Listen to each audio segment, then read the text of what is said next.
Hey guys, Nate here. So this week, I want to continue our series on shoulder and pitching restoration movement, so movement restoration. Where I want to start this week is shoulder external rotation. So what external rotation is this motion right here when you're throwing.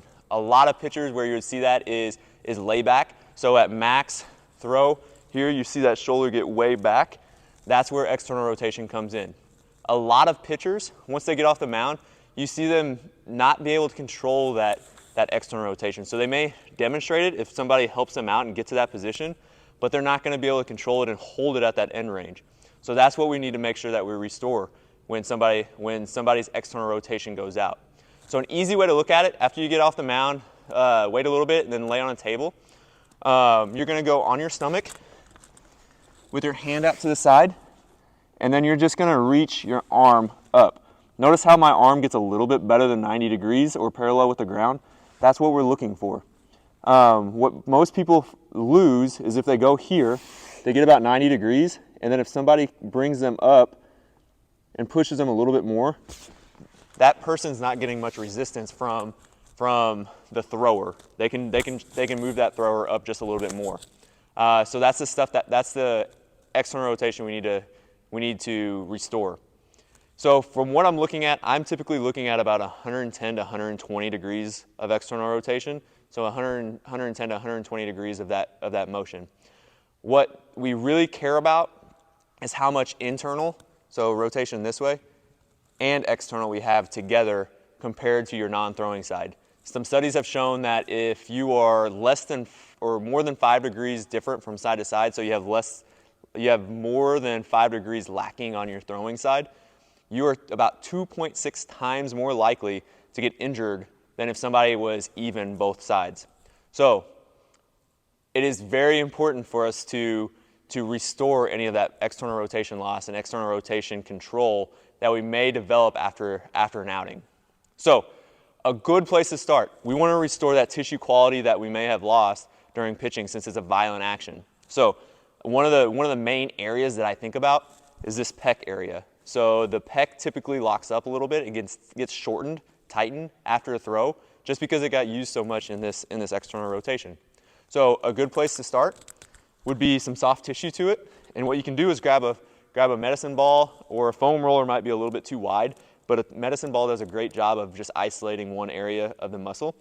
And you're going to hit kind of this area right here with it. So you're going to lay on your stomach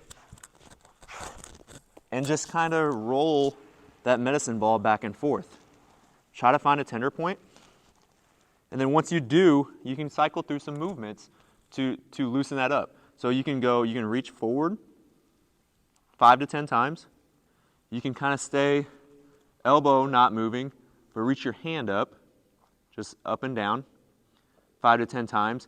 And then the other thing you can do is put your hand behind your back of your head and then lift your elbow up 5 to 10 times. You're going to spend about 2 to 3 minutes on that area of the body on the pec in order to loosen that tissue quality up, to restore that, get some blood flow to the area to allow the body to heal that pec and to stretch it back out again. Okay, so now that we loosened it up, we need to stretch it out to make sure that we get the length of it. A good exercise I like to use is just a rib roll with a pec stretch. So you're going to get into a 90-90 position on your side, and you're going to draw a bow and arrow, but then reach up overhead with your thumb down to try to get the pec to stretch. So I'm getting a really big stretch right here. And then you're going to come back down and then do that again. You're going to perform 8 to 10 of these. So if you see this from the side, from the back, it's going to be hips are 90-90, and then you're going to go reach out to the side, thumb down, reach above your head. You're going to get a pretty good stretch right in here. Just hold it for breath. As you breathe out, you relax down a little bit. Good. Like I said, you're going to go about probably 8 to 10 of those. Okay, so from there, what I want to do, we're going to create a little bit of stiffness in that external rotation, so end range strength. What I like to do is called an Egyptian press, or how I call it.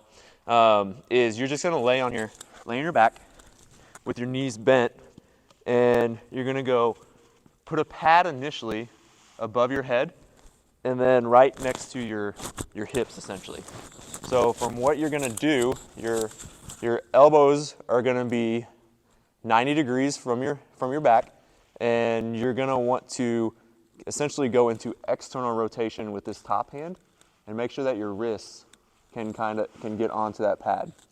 And same internal rotation on the opposite side.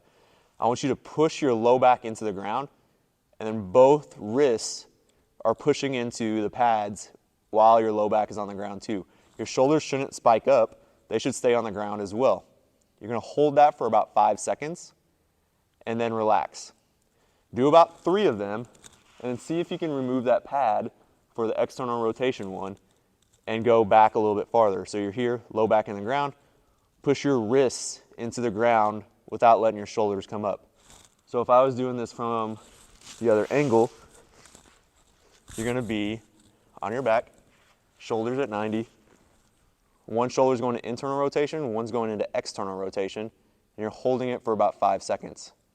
Once you do about 3, take the pad away, and then push back down. And you should be pushing at about a 75% effort.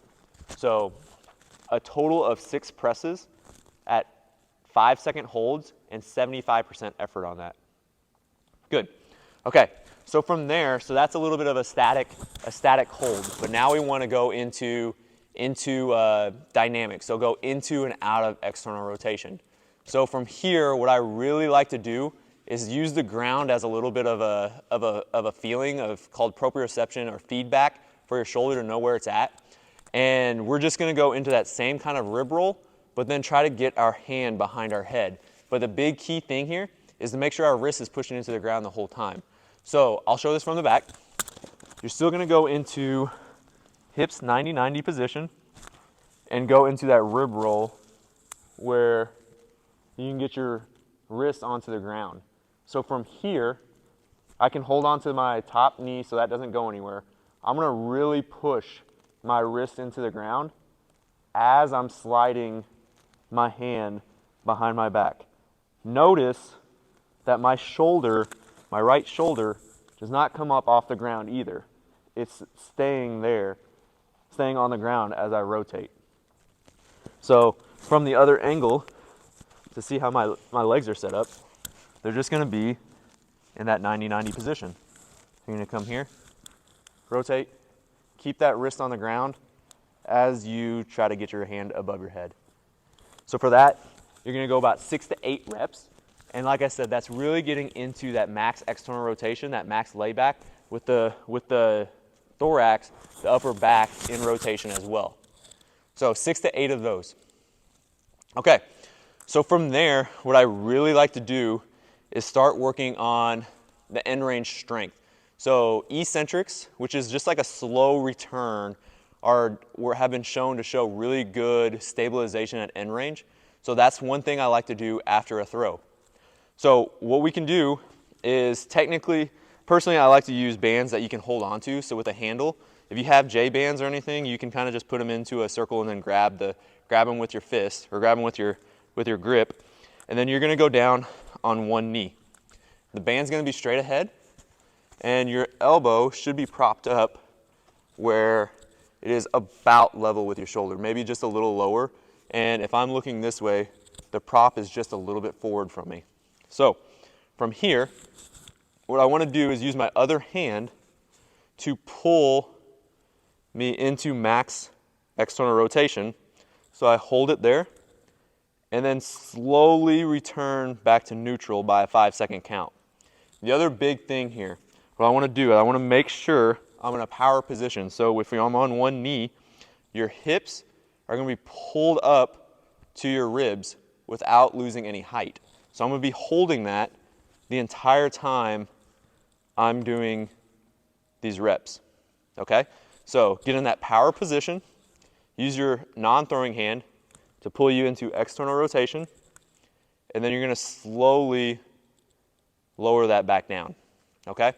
For this one, I like to typically go about 2 sets of 5, and that really helps get that control back for external rotation.